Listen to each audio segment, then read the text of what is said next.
quero convidar a igreja para que abra a palavra do Senhor no livro de Jonas, capítulo 2.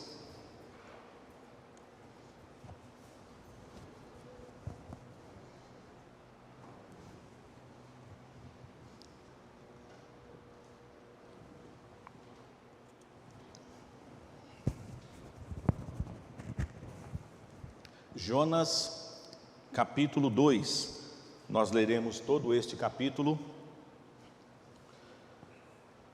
A palavra de Deus nos diz: Então Jonas, do ventre do peixe, orou ao Senhor seu Deus e disse: Na minha angústia clamei ao Senhor e Ele me respondeu.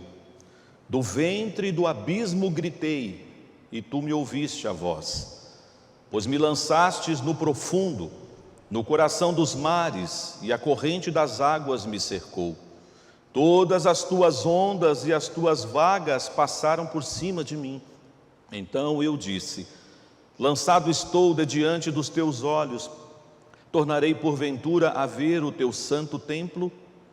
As águas me cercaram até a alma, o abismo me rodeou, e as algas se enrolaram na minha cabeça.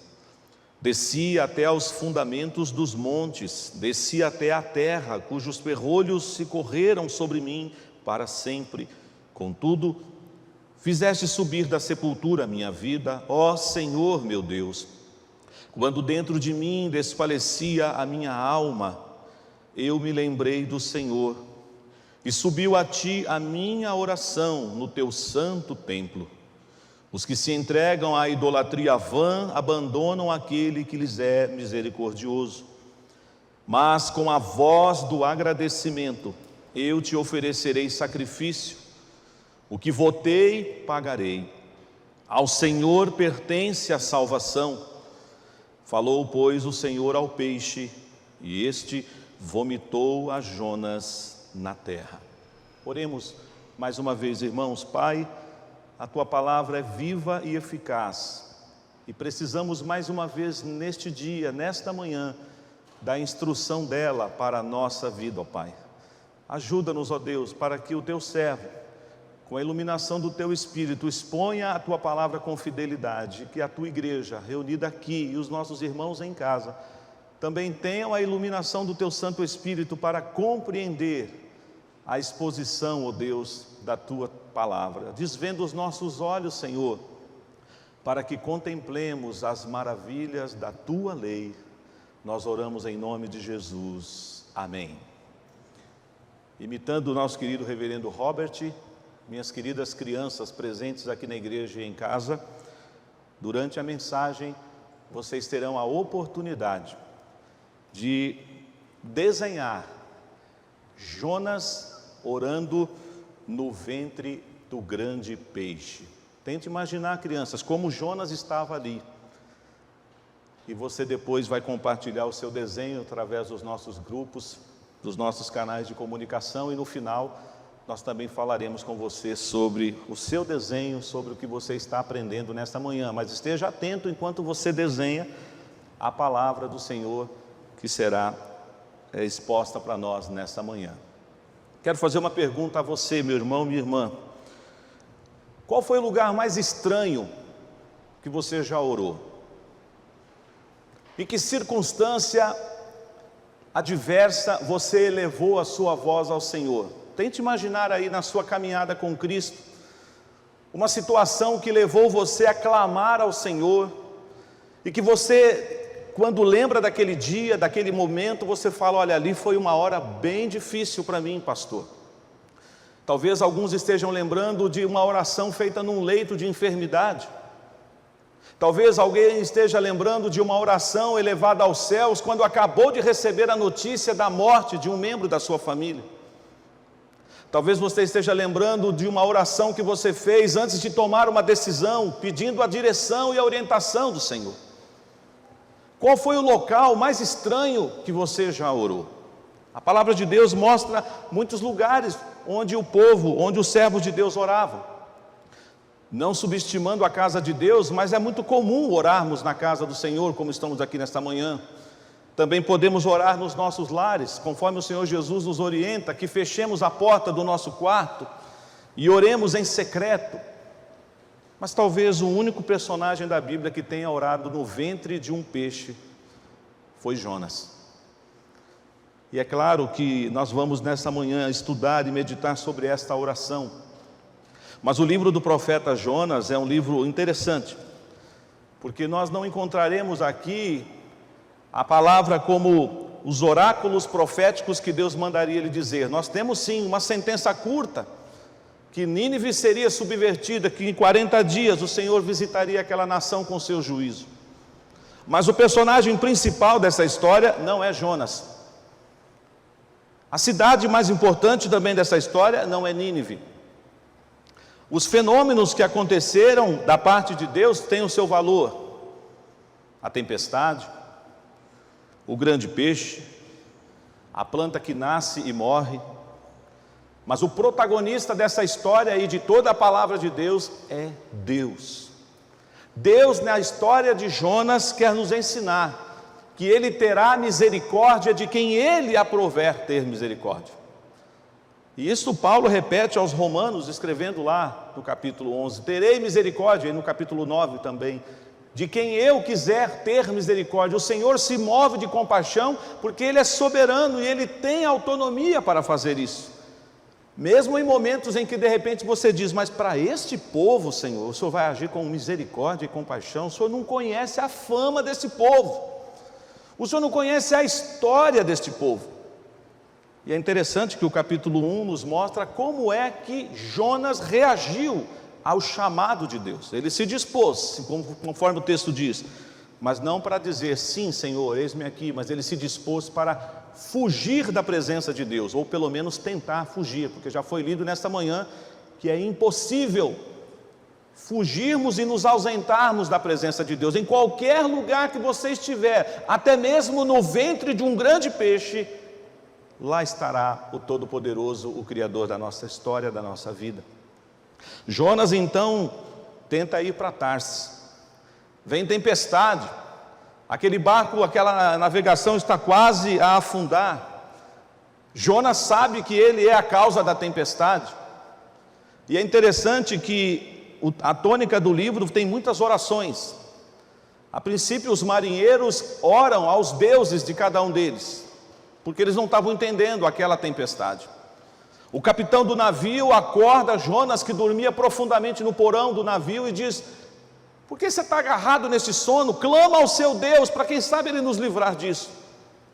Depois que Jonas se identifica e diz que é profeta, que está tentando fugir da presença do Senhor, que ele pertence ao povo hebreu, e que ele serve ao Deus Todo-Poderoso, o Deus da aliança. Jonas diz, o problema sou eu, vocês precisam me lançar. Mas eles ainda estão relutando com essa proposta que Jonas apresenta, mas eles lançam sortes, e as sortes recaem sobre quem? Jonas. Deus quer ensinar o seu servo, mas uma coisa linda acontece ali naquele navio. Aqueles homens que outrora invocavam aos seus deuses, agora eles clamarão ao Deus Altíssimo, porque eles estão preocupados. Senhor, não lance sobre nós a culpa de estarmos lançando este homem ao mar, porque ele está dizendo que isso tem que acontecer, e aconteceu. E quando Jonas foi lançado ao mar, o Senhor deparou um grande peixe. Isso para nós é maravilhoso. Eu sei que a história, você pode pesquisar isto, relata de homens que foram engolidos por peixes, estiveram vivos, mas a história de Jonas é singular. Jonas agora passará 3 dias e 3 noites no ventre deste grande peixe. E é interessante que a história de Jonas não tem muitas informações. Ele começa seu ministério profético no reinado de Jeroboão II, no século 8º a.C., e depois desse texto lá do 2º Reis, nós só encontramos Jesus falando acerca de Jonas, a respeito do sinal que eles pediam. Falou assim, nenhum sinal será dado a não ser o sinal de Jonas. E ainda Jesus diz, assim como Jonas esteve no ventre do grande peixe 3 dias e 3 noites, assim o Filho do Homem também estará no ventre do grande peixe. É interessante citar que Jesus fala a respeito de Jonas, porque existem pessoas, sobretudo os liberais, que acham que a história de Jonas é uma parábola. Nunca aconteceu. Tem uma moral aqui para ensinar para o povo, mas esse personagem ou essa história não ocorreu. Mas nós temos, graças ao nosso bom Deus, plena certeza de que Jonas de fato existiu.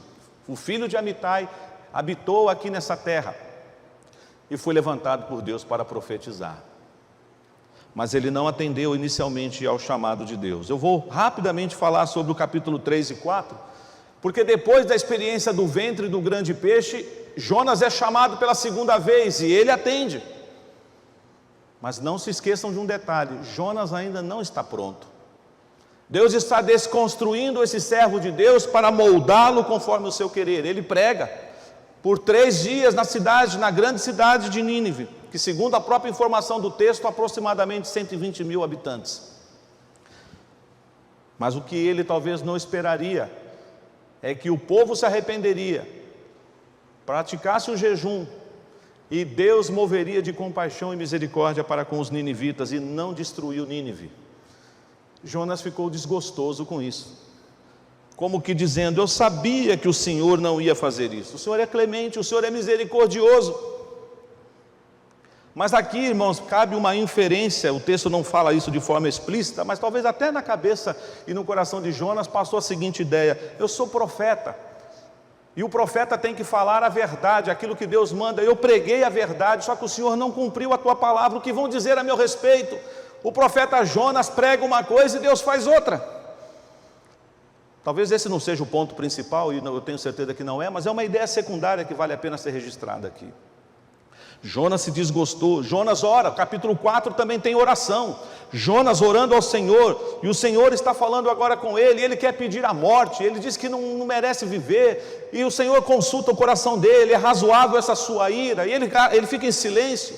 O Senhor providencia uma planta para abrandar os raios solares. Ele fica feliz. Depois um verme que da parte de Deus consome aquela planta, e Jonas fica deveras irado contra o Senhor. E aí Deus fala assim: você está mais irado porque eu te dei uma planta numa noite, fiz ela perecer no outro dia, do que com 120 mil que não sabe discernir o que está na mão direita da mão esquerda e que se arrependeram.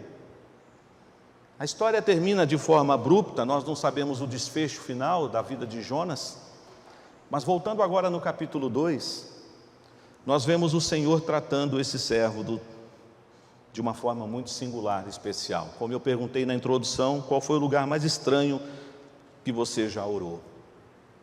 Irmãos, sem ferir o texto de forma alguma, mas me permitam transformar essa imagem, não só as crianças que estão desenhando, mas eu queria que você agora tentasse imaginar essa cena, a partir do momento em que os marinheiros lançam Jonas no mar. Construam essa cena. Se isso fosse um filme, se alguém resolvesse traduzir na tela do cinema este filme, os efeitos seriam maravilhosos. Um mar tempestuoso, revoltoso, e de repente um homem é arremessado neste mar tempestuoso, e de repente calmaria, bonança, tudo cessa. E o Senhor vai agora, como Criador de todas as coisas, Criador de todos os seres, Criador de todos os animais, dos peixes do mar, o Senhor dá ordem a um grande peixe que engula Jonas. E esse peixe obviamente foi descendo para as profundezas do mar, aquela região ali do Mediterrâneo. Tentem imaginar essa cena, aquele homem que é lançado ao mar, que de repente pensou: é o meu fim, eu não sobreviverei a essa situação, a essa tempestade. Mas agora o Senhor providencialmente, porque é um Deus soberano, está no controle da história e de todas as coisas, e os seus planos jamais podem ser frustrados. Ele não desistirá de Jonas. Jonas é o enviado de Deus para a cidade de Nínive. Jonas precisa ir a Nínive, ainda que ele não queira. E eu já aprendo aqui um princípio que eu quero também aplicar rapidamente a você: não fuja do chamado de Deus, porque isso poderá gerar na sua vida tempestade. Mas não só na sua vida, meu irmão, minha irmã, tempestade, mas as pessoas que estão ao seu redor, que talvez de forma direta não teriam nada a ver com a sua história, mas por conta da sua rebeldia, da sua desobediência, da sua falta de submissão à vontade do Pai, virão tempestades. Mas o peixe tragou Jonas. E aqui, meus irmãos, ele diz no versículo 1 do capítulo 2. Então Jonas, né? O texto é narrado na terceira pessoa. Alguém narrando a história de Jonas, então diz: então Jonas do ventre do peixe orou ao Senhor seu Deus e disse. Agora sim nós temos a oração. Na minha angústia clamei ao Senhor e Ele me respondeu. Do ventre do abismo gritei e tu me ouviste a voz. Tenta imaginar essa cena. Agora ele está no ventre do peixe. E a primeira coisa que o texto diz que deve ter tomado conta do coração de Jonas foi pavor. Estava tudo escuro, não havia luz, ele estava num lugar totalmente estranho. Certamente no ventre daquele peixe haviam outras coisas ali, como ele cita na sequência da sua oração, que as algas estavam enroladas sobre o seu próprio corpo. E a palavra de Deus diz que ele dá um grito dentro do ventre do grande peixe. De desespero, quem sabe, sem entender o que está acontecendo, mas Deus está quebrando, Deus está lapidando este homem, como muitas vezes Ele faz conosco. Por isso que a tônica nesta manhã, no tema desta mensagem, das profundezas clamo a Ti, Senhor, é que eu e você, meu irmão, ainda que não estejamos de forma literal, no ventre de um grande peixe, seremos levados muitas vezes às profundezas da oração e da comunhão com Deus, para Deus consertar a nossa vida, para Deus mudar o nosso foco, para Deus mostrar para nós o que Ele tem para que eu e você realizemos no seu reino. Quantos Jonas nós temos aqui nesta manhã? Quantos Jonas nós temos em casa que estão acompanhando a transmissão deste culto agora? E de repente você acha que a oração é só um bom momento para você pedir, agradecer? É verdade, Jesus nos ensina a orar, a pedir, a clamar, a bater, a buscar. Mas a oração também é um lugar onde eu me aquieto, onde eu silencio a minha alma diante dEle e Ele trata do meu coração. E isto está acontecendo aqui, ele está em angústia, ele clama ao Senhor. Deus está mostrando: você é meu servo, eu te chamei, eu te constituí profeta, e você tem uma missão, Jonas. Deus está quebrando ele, Deus está lapidando este homem. E ele grita: do ventre do abismo eu gritei. E ele fala que ele tem certeza: e tu me ouviste a voz. Enquanto eu vou fazendo a exposição desta oração, eu quero fazer um paralelo com o livro de Salmos. Onde Jonas aprendeu a orar? Pastor, ele é profeta. Profeta, certamente servo de Deus, aprendeu a orar. Jonas aprendeu a orar na escola do saltério. Jonas aprendeu a orar nos salmos da palavra de Deus, como também é conhecido como não só o Inário de Israel, mas o livro das orações do povo do Senhor. E olha só, não precisam abrir, mas acompanhe. Quando ele cita aqui, na primeira frase da sua oração, na minha angústia, nós somos levados imediatamente a pensar em dois salmos que temos na palavra de Deus. No Salmo 18, versículo 6 diz: na minha angústia invoquei o Senhor, gritei por socorro ao meu Deus. Ele do seu templo ouviu a minha voz e o meu clamor lhe penetrou os ouvidos. Jonas não está orando tão somente uma oração desesperadora. Você verá na sequência do salmo, que é um salmo de Jonas, por que não dizer, mas ele estará orando de acordo com a palavra. Ele está dizendo: Senhor, eu clamo a Ti, eu grito por socorro, porque eu sei que o Senhor vai me ouvir. É um tempo difícil que estamos passando. Muito mais do que 3 dias e 3 noites no ventre de um grande peixe, estamos dentro de uma pandemia. O desespero já toma conta de alguns corações. Eu não aguento mais ficar dentro de casa, eu não aguento mais esse confinamento, eu não aguento mais essa situação, quando vai terminar? Mas você já parou para perguntar para Deus assim: Senhor, o que o Senhor quer me ensinar com essa pandemia? O Senhor que reina sobre todas as coisas, por que o Senhor está fazendo isso com a humanidade e com a Tua igreja? Aos poucos estamos retornando aos cultos públicos, já temos 1 mês e pouco que estamos nos cultos presenciais pela manhã, mas existem irmãos ainda que estão negligenciando esse privilégio de estar aqui. Frases têm sido proferidas de forma até bem-humorada, mas por trás dessa piada ou desse bom humor tem muita verdade. Todo mundo quer passear, todo mundo quer descansar, isso é legítimo, eu também fiz isso recentemente. Mas aí quando você diz assim, e a igreja? Ah, por enquanto não é prudente ir à igreja. Cautela, irmão. Vai chegar a hora em que eu voltarei, mas por enquanto eu estou sendo cauteloso, estou seguindo o protocolo do governo. Mas para outras coisas não tem protocolo. Nós precisamos clamar ao Senhor, irmãos, e talvez o Senhor vai quebrar o nosso orgulho, vai quebrar a nossa altivez e vai nos levar às profundezas, para que nós gritemos por socorro e clamemos por Ele. Salmo 120 também diz, verso 1, na minha angústia clamo ao Senhor e Ele me ouve.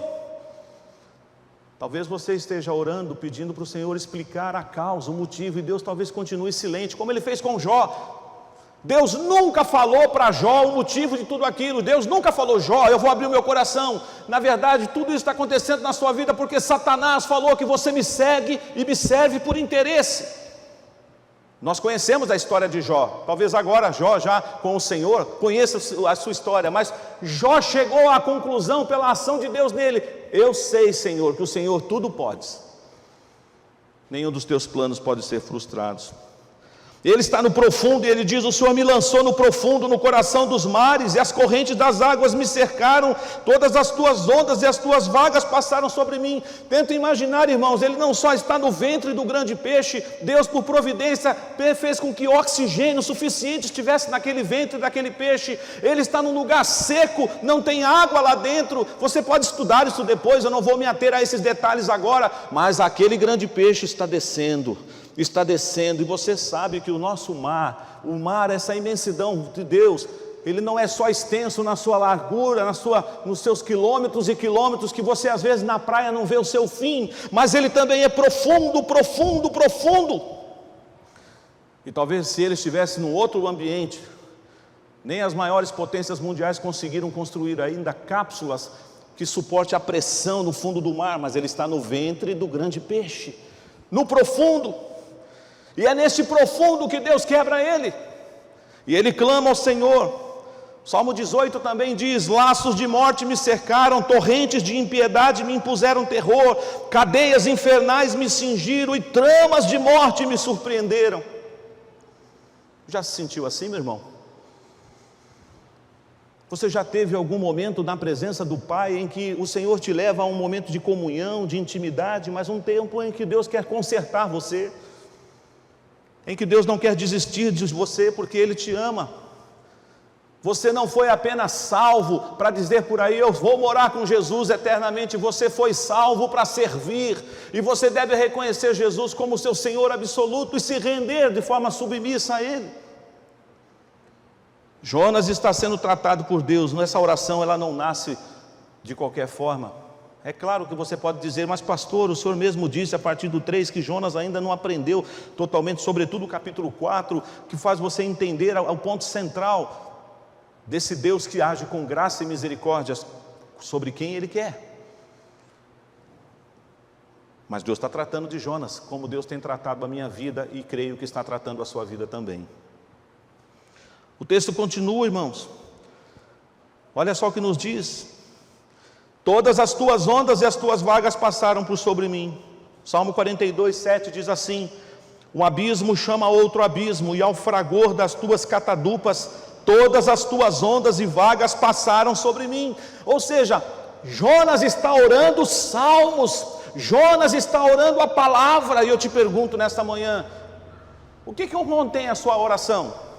Nós temos um modelo para orar, o Pai Nosso, e é um excelente modelo para você fazer um check-up com a oração que você faz, para você de repente não descobrir se a sua oração é uma oração egoísta, centrada em você mesmo, e me perdoe pela liberdade de dizer isso, como a oração de um fariseu que ora de si para si mesmo, mas não como a oração do publicano que diz, ser propício a mim, pecador.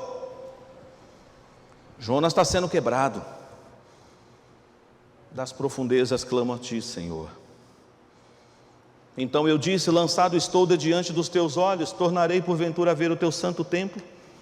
Salmo 139, verso 7, reverendo Sérgio Lima já leu para nós esta manhã, é uma pergunta. Para onde me ausentarei do teu espírito, para onde fugirei da tua face? Lembra da história de Daniel? Daniel tinha um hábito, o que ele fazia todos os dias, irmãos? Às 9 da manhã, ao meio-dia e às 3 horas da tarde, terceira hora, hora sexta e hora nona, Daniel abria as janelas do seu quarto e orava em direção às bandas de Jerusalém, porque para o povo de Israel, a figura do templo, o lugar onde tinha o sacrifício, o holocausto, era o lugar onde o povo deveria orar. Não foi isso que Deus falou para Salomão?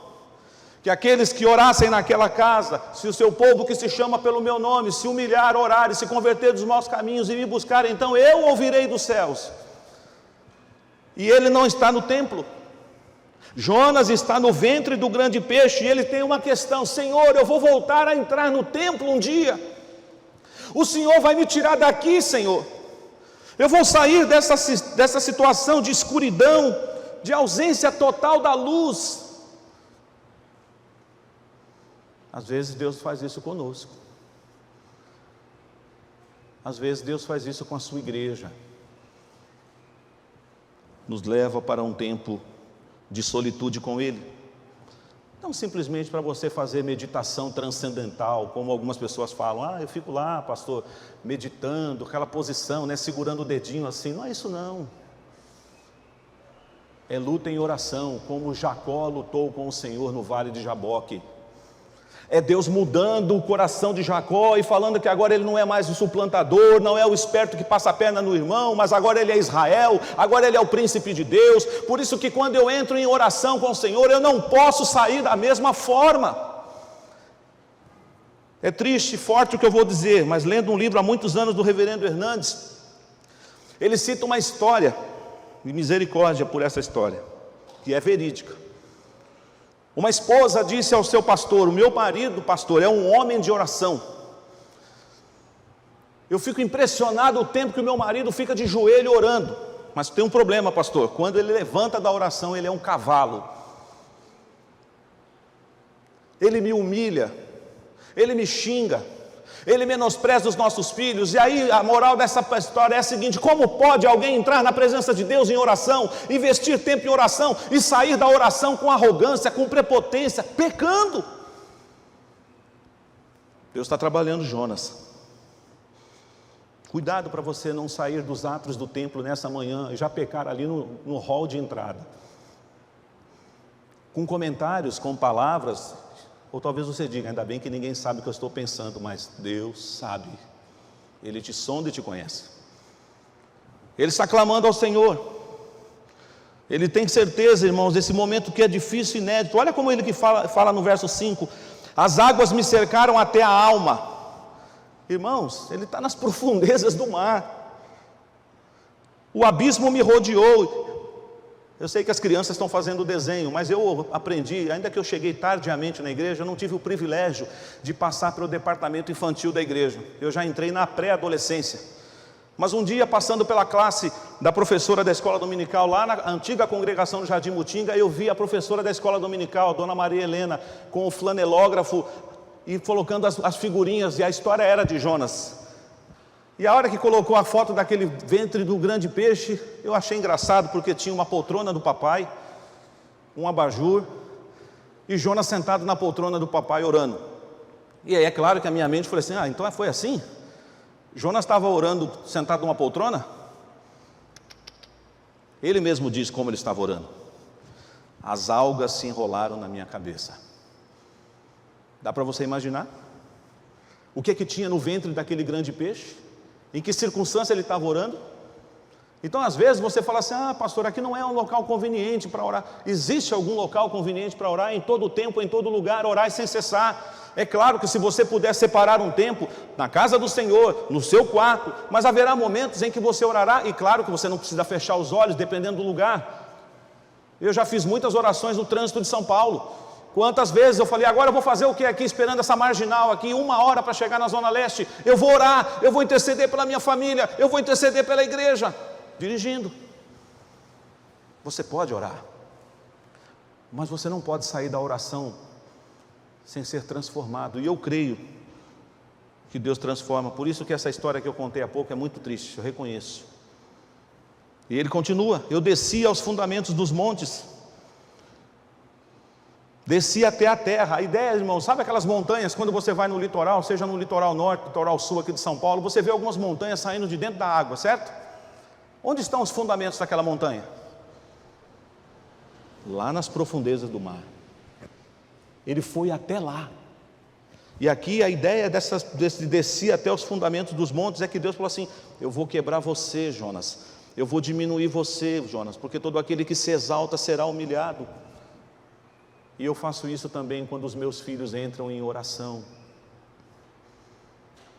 A sua oração tem que ser de fato uma oração verdadeira, até que você se aquiete diante do Pai e Ele fale com você.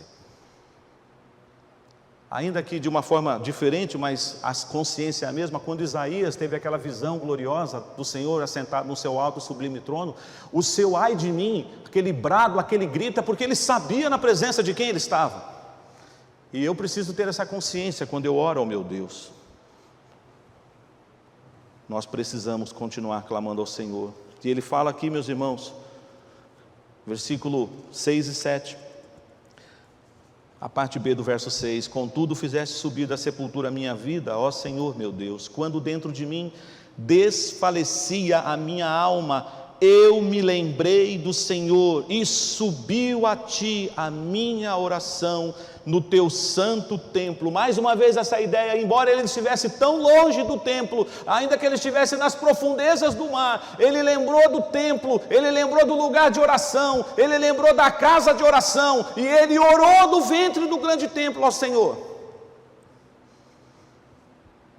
Talvez você que está em casa não possa se manifestar, ou se quiser fazer, eu só não vou poder ver a sua reação, mas eu quero fazer uma pergunta para os irmãos que estão aqui agora.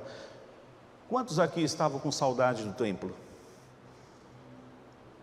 Saudade de estar aqui, saudade de cantar com os irmãos, de orar. Eu sei, queridos, precisamos tomar todo cuidado, toda cautela, mas esse é um tempo precioso, amados. Jonas está clamando ao Senhor, Jonas grita, Jonas suplica, e o Senhor está com ele lá, porque Deus não está só no templo. Nós não temos mais aquela perspectiva. O templo de Jerusalém no ano 70 foi derrubado, nós somos o povo, a igreja é o povo de Deus, oramos em todos os lugares, mas este lugar foi consagrado, e há 96 anos essa igreja está aqui. Quantas orações, quantas súplicas, quantas vigílias, quantas reuniões de oração já não aconteceram aqui, e até a volta do Senhor Jesus não de acontecer. Nós precisamos orar, irmãos. E é interessante que aí, os versos finais, sobretudo o 8 e o 9, ele lembra de algo que ele vai lidar lá em Nínive. Ele diz assim: os que se entregam à idolatria vã, abandonam aquele que lhes é misericordioso. Mas ele vai experimentar isso, porque aquele povo idólatra, os ninivitas, cruéis, eles ouvirão a mensagem de juízo da boca do profeta, e eles se arrependerão. Eu não estou entrando aqui no quesito salvação, porque senão eu entraria em contradição com as escrituras, porque tem o livro do profeta Naum, e lá no livro do profeta Naum, 100 anos depois, esse povo cometeu coisas terríveis. É o império assírio, terrível, que vai se levantar contra Israel, de forma implacável. Mas aqui nesse momento Deus está dizendo para Jonas: eu tenho misericórdia de quem eu quiser ter.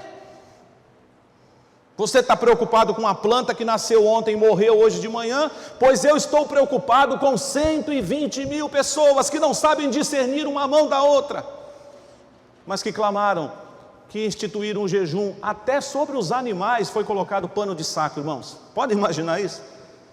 O rei tirou as vestes, o povo se vestiu de pano de saco, sobre os animais foram colocados panos de saco, mostrando a ideia de quebrantamento. E Deus quis mostrar naquela história, e nessa história, que Ele é um Deus que se move de compaixão. E é por isso que no verso 9 ele diz: mas com a voz do agradecimento eu te oferecerei sacrifício, o que votei pagarei. Nós não sabemos qual foi o voto que ele fez, mas ele fez um voto. E particularmente eu creio que esse voto ele fez no ventre do grande peixe.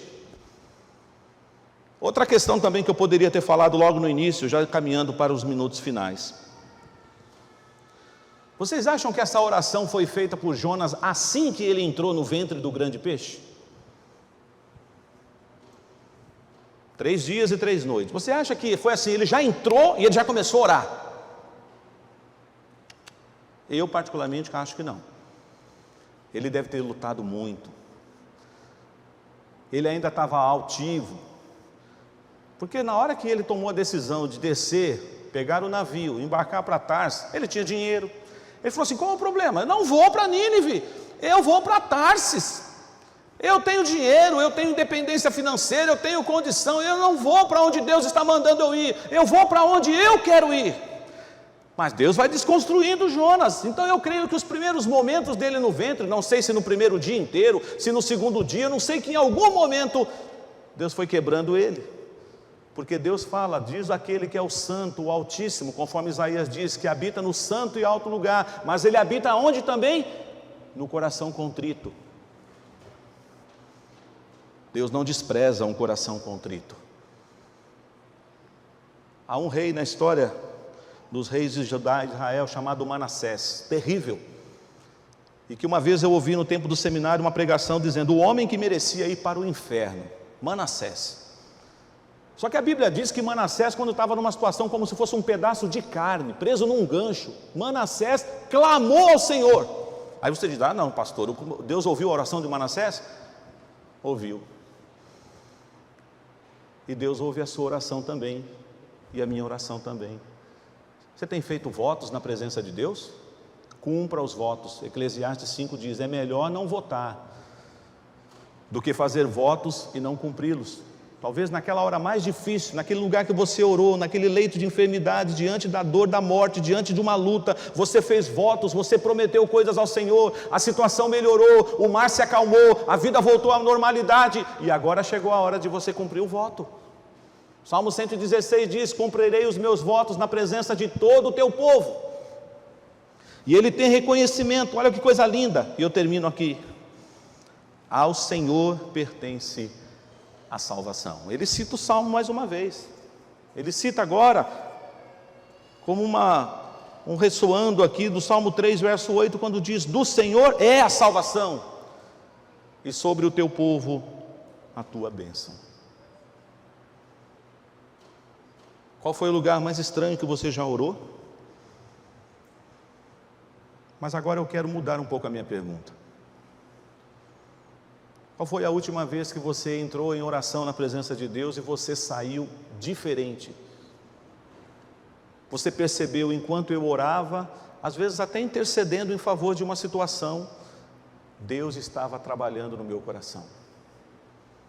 Há um cântico antigo que nós gostamos de cantar, mas às vezes você não presta atenção no que você está cantando, quando diz assim: quebra minha vida e me faça de novo, eu quero ser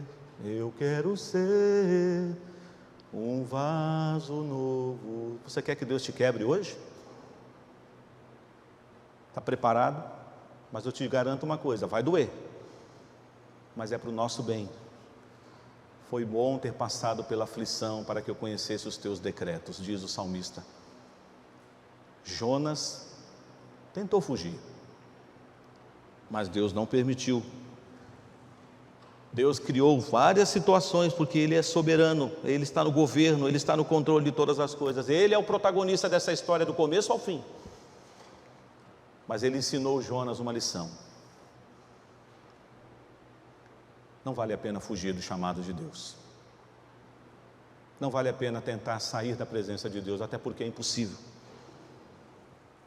Por isso, nessa manhã, eu e você devemos olhar para essa oração, uma das orações mais lindas registradas na Bíblia. Eu particularmente gosto muito da oração de Neemias capítulo 1. Esta oração, a oração do profeta Daniel, uma oração linda, uma hora você leia com calma. São momentos em que o povo orou, e que os servos de Deus clamaram ao Senhor, até a própria oração do rei Ezequias. Mas particularmente hoje estamos olhando essa oração. Crianças, você desenhou Jonas orando? E a lição que eu quero que você aprenda com esse desenho que você fez é que não existe nenhum lugar que Deus não esteja. Deus estava com Jonas dentro daquele peixe, porque Deus está presente em todos os lugares. Você pode orar aqui na igreja, você pode orar em casa, meu irmão, minha irmã, você pode orar na montanha, você pode orar na praia, você pode orar em qualquer lugar, porque o Senhor está presente em todos os lugares. Das profundezas clamo a Ti, Senhor. E orar é um privilégio que nós temos em Cristo Jesus. Semana passada, os nossos jovens entoaram um cântico aqui, falar com Deus, que privilégio. Orar através da mediação de Jesus é um privilégio, é uma hora bendita. E é isso que nós faremos agora, cantando este hino, expressando isso. Bendita a hora de oração que acalma o aflito coração. Invista tempo em oração, sobretudo quando você achar que está certo, e deixa Deus consertar você, como Ele fez na vida de Jonas. Nós ainda estamos em obra, mas aquele que começou boa obra em nós, há de completá-la até o dia de Cristo Jesus. Que Deus nos abençoe.